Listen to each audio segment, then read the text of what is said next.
आज हम लोग जो डिस्कस करने जा रहे हैं वो जो बिहार शिक्षक भर्ती परीक्षा होने वाली है और साथ ही साथ बिहार पुलिस का जो एग्ज़ाम होने वाला है उसमें हिस्ट्री के मॉडर्न जो हिस्ट्री है, जो आधुनिक भारत है, उससे ढेर सारे क्वेश्चन आता है। तो इसलिए आप लोग इस वीडियो को देखें बढ़िया से और हम लोग जो है वो डिस्कस करेंगे।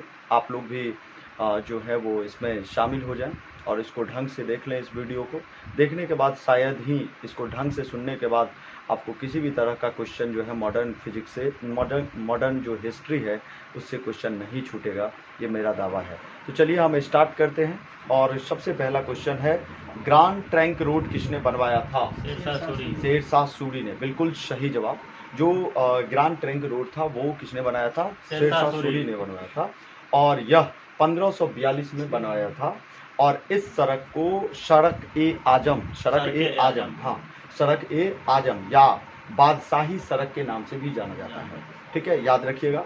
तो मैंने आपको क्या कहा कि ग्रांड ट्रंक रोड का जो बनाया था वो किसने बनाया था? शेरशाह सूरी ने बनाया था। 1542 में बनाया था और सड़क को सड़क ए आजम भी कहा जाता है, सड़क ए आजम के नाम से भी जाना जाता है और बादशाही सड़क के नाम से भी जाना जाता है, ध्यान रखिएगा। और लॉर्ड ऑकलैंड ने इसे सर्वप्रथम ग्रैंड ट्रंक रोड कहा था। इस रोड को किसने जो है वो ग्रैंड ट्रंक रोड कहा था? तो यह कहा था लॉर्ड ऑकलैंड, याद रखिएगा। लॉर्ड ऑकलैंड ने इसे जो है वो ग्रैंड ट्रंक रोड कहा था। भारत सरकार द्वारा चलाए जाने वाले स्वर्णिम चतुर्भुज योजना का ग्रैंड ट्रंक रोड जो है वो एक हिस्सा भी है। ध्यान रखिएगा इस बात को कि स्वर्णिम चतुर्भुज योजना जो है वो 4 महानगरों को जोड़ती है, उसमें ये भी एक ग्रैंड ट्रंक रोड भी उसका एक पार्ट है, ध्यान रखिएगा।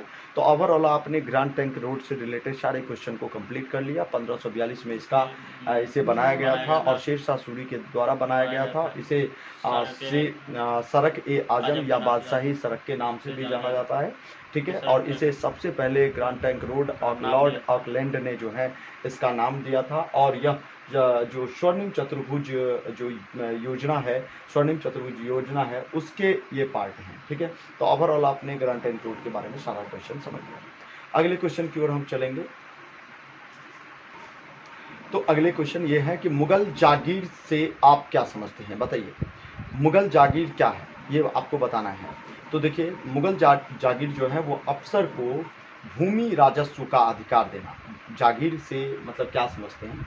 अब मुगल जागीर से क्या मतलब है? तो अफसर को भूमि राजस्व का अधिकार देना। दिल्ली में जागीरदारी प्रथा प्रारंभिक सुल्तानों ने शुरू की थी। मतलब कहाँ पे स्टार्ट हुई थी जागीरी प्रथा? दिल्ली में स्टार्ट। किसने प्रारंभ की थी?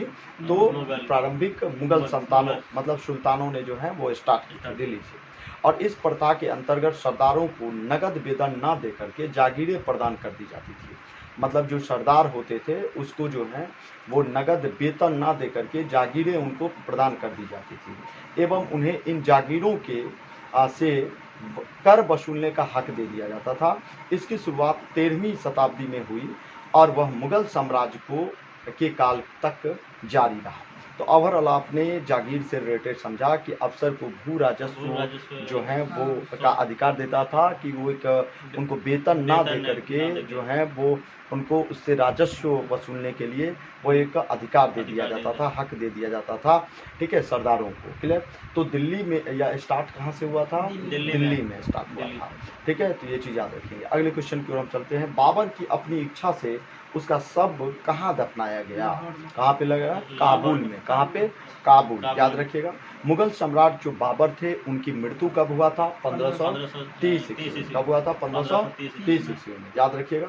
और पहले उसे जो है वो आगरा के आराम बाग में दफनाया गया था, लेकिन पुनः जो है परंतु बाबर को पुनः काबुल के बाबर बगीचे में उसे जो है वो दफनाया गया था। ध्यान रखेंगे, 2 जगहों का नाम है यहाँ पे। पहला आगरा और दूसरा आपका काबुल में दफनाया गया था। पहले उसे कहाँ पे दफनाया गया? आगरा में। और फिर उसे काबुल के बगीचे में जाकर के उसको दफनाया गया था। अब आराम बाग के नाम से भी जाना जाता है। मतलब ये जो जगह है उसको क्या नाम से जाना जाता है? आराम बाग के नाम से जाना जाता है। ठीक है, हाँ, ये चीज़ याद रखेंगे। अगले क्वेश्चन की ओर चलेंगे। बाबर की मृत्यु कहाँ हुई थी? अब देखिए कहाँ पे हुई थी? आगरा में। कहाँ मृत्यु कहाँ हुई थी? आगरा में। ठीक है, और वहीं किसे दफनाने के लिए वो फिर बाद में आपको काबुल लेकर के जाया गया था। ध्यान रखिएगा। इसकी मृत्यु कब हुई थी? 1530 ईस्वी में। बाबर की मृत्यु कब हुई थी? 1530 ईस्वी में। सबसे पहले बाबर को आराम बाग को दफनाया गया था और उसके बाद जाकर के उनकी इच्छा के अनुसार उन्हें काबुल में दफनाया गया था, जो अफगानिस्तान में अभी पड़ता है। काबुल जो जगह है वो अभी अफगानिस्तान, ठीक है। हाँ, तो उसके बाद हुमायूं नामा की रचना किसने की थी? गुलबदन बेगम ने की थी। ध्यान रखिएगा। हुमायूं नामा की जो रचना है, जो हुमायूं की जो बहन थी उसका नाम था गुलबदन बेगम, उन्हीं के द्वारा जो है वो यह रचना की गई थी। और यह पुस्तक 2 भागों में विभाजित थी। पहले भाग में बाबर का इतिहास है और दूसरे भाग में जो है हुमायूं के जीवनी और उसके शासनकाल के बारे में उल्लेखित है। इस पुस्तक में हुमायूं को बहुत ही विनम्र और नेक स्वभाव वाला बताया गया है। ध्यान रखिएगा इस बात को। हुमायूं की रचना, हुमायूं नामा का रचना किसने किया था? गुलबदन बेगम ने किया था। और यह बुकों को 2 भागों में बांटा गया है। एक के अंतर्गत बाबर के बारे में है और दूसरे के अंतर्गत जो हुमायूं हैं उनके जीवनी और उनके जो शासनकाल है उनके बारे में बताया गया है। और इस पुस्तक में हुमायूं को बहुत ही विनम्र और नेक स्वभाव वाला व्यक्ति बताया गया है। अगले क्वेश्चन की ओर हम चलेंगे। किस मुगल शासक ने भारत की वनस्पतियों एवं प्राणी जगत के ऋतुओं और फलों को विशद विवरण अपनी डायरी में दिया था? आपको बताना है किसने किया था। किस मुगल शासक ने भारत की वनस्पतियों एवं प्राणी जगत के ऋतुओं और फलों के विशद विवरण अपनी डायरी में लिखा था? किसने? बाबर ने लिखा था। बाबर और जहांगीर ने भारत के जीव वनस्पति वर्णन अपने डायरी में किया था। कौन कौन? बाबर और जहांगीर, ये दोनों व्यक्ति जो हैं वो भारत के जो जीव वनस्पति इन सब के बारे में जो है उन्होंने अपनी डायरी में लिखा था। बाबर की अपनी जो आत्मकथा है उनका नाम है तुजुक-ए-बाबरी। क्या नाम है? तुजुक-ए-बाबरी। जबकि जहांगीर की जो आत्मकथा है उनका नाम है तुजुक-ए-जहांगीरी। क्या नाम है? तुजुक-ए-जहांगीरी। याद रखिएगा। उसके बाद आपसे मैं फिर से एक बार रिपीट कर रहा हूँ क्वेश्चन कि ग्रांड ट्रंक रोड किसके कार्यकाल में बनाया गया था? ध्यान रखिएगा। किस युद्ध में हुमायूं नामा हारने के बाद भागकर भारत से बाहर चला गया था? कौन सा? कन्नौज का। हाँ, उसी को बिलग्राम का भी कहा जाता है। ध्यान रखिए, कन्नौज का युद्ध हो या फिर बिलग्राम का युद्ध। और यह युद्ध 1540 ईस्वी में हुआ था शेरशाह सूरी और हुमायूं नामा के बीच में और हुमायूं के बीच में हुआ था। और हुमायूं को जो है इसमें वो भाग करके जो है वो भाग गया था। हुमायूं के मध्य हुआ था और इस युद्ध में वो हार करके हुमायूं भारत से बाहर भाग गया था, अफगानिस्तान चला गया था। और दिल्ली में शेरशाह सूरी का आधिपत्य जो है वो स्थापित हो गया। दिल्ली में जो है वो कौन गद्दी पर बैठ गया? शेरशाह सूरी। 1556 ईस्वी में पुनः जो है वो दिल्ली के सत्ता पर पुनः आकर के जो है वो बैठा था। बाबर के बाद मुगल साम्राज्य का शासक कौन बना? बाबर के बाद उनका कौन बना था? उनका क्या नाम था? हुमायूं नाम था। बिल्कुल सही। बाबर की मृत्यु कब हुई थी? 1530 ईस्वी में। ठीक है। उसके बाद शासक कौन बना? हुमायूं। कौन बना था? हुमायूं। अच्छा, हुमायूं का ये कितने नंबर का पुत्र था? सबसे बड़ा, ज्येष्ठ पुत्र था। ठीक है। और इस तरह से इसका कार्यकाल कब से कब तक था? 1526 से 30। हुमायूं के बारे में बात। उसका तो 26 से लेकर के 30 तक था बाबर का। और 30 से लेकर के 40 तक जो था वो कौन था? नहीं, 1530 से लेकर के 40 तक जो था हुमायूं था। और उसके बाद शेरशाह रहा और उसके बाद पुनः जो है 1555 से 56 तक जो है वो फिर हुमायूं रहा था। ठीक है, याद रखिएगा।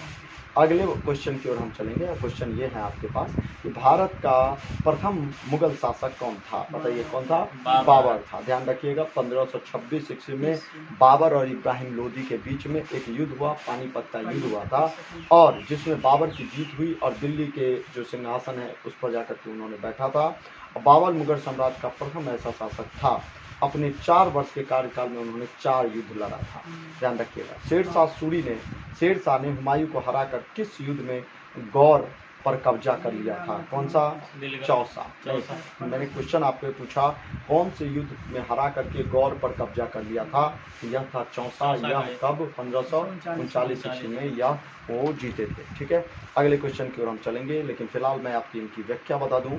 जो इनके डिटेल्स हैं उनके बारे में डिस्कस कर लूँ कि शेर शाह सूरी ने 1539 ईस्वी में युद्ध लड़ा था, चौसा का युद्ध। अब 1540 ईस्वी में हुमायूं के साथ जो है युद्ध लड़ा था। हुमायूं के क्या नाम था, कन्नौज या फिर बिलग्राम का, ध्यान रखिएगा। और कौन से युद्ध में अगर क्वेश्चन पूछा जाए हुमायूं बिल्कुल भाग कर छोड़ गया था, मतलब 100% हार मान लिया था, कौन से युद्ध में, 1540 ईस्वी के बिलग्राम या फिर कन्नौज के। इसके बाद याद रखिएगा 1539 में चौसा के युद्ध में गौर पर उन्होंने कब्जा कर लिया था। हुमायूं की हार के बाद शेर शाह ने फरीद अल दीन शेर शाह की उपाधि धारण कर ली थी, ठीक है। और 1539 ईस्वी में पुनः शेर शाह और हुमायूं के बीच में बिलग्राम का युद्ध हुआ, जिसमें उसको हरा करके भाग गया था हुमायूं।